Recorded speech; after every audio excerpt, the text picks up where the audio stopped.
Hi అందరికీ.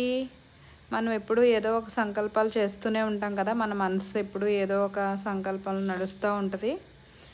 కానీ మనం ఎప్పుడూ కూడా శ్రేష్ఠ సంకల్పాలనే చేయాలండి. బలహీనమైన సంకల్పాలను ఎప్పుడూ చేయకూడదు.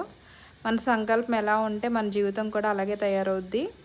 అందువలన మనం ఎప్పుడూ కూడా శ్రేష్ఠ సంకల్పాలనే చేసుకోవాలి. నేను చాలా సంతోషంగా ఉన్నాను.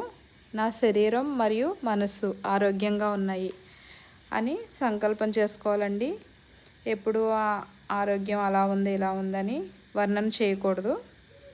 నా ఆలోచన మాట పని సమర్థంగా ఉన్నాయి.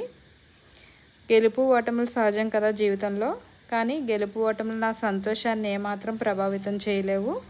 జీవన ప్రయాణంలో మనోధైర్యం అండి. మనోధైర్యం ఉంటే మనం ఎలాంటి పరిస్థితుల్లో అయినా సంతోషంగా ఉండగలం. అలాగే భగవంతుని సహాయం. మనం ఏ పని చేసుకుంటున్నా భగవంతుని తలుచుకుంటా చేయాలి.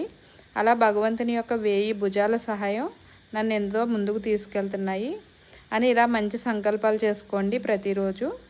బాయ్ అండి.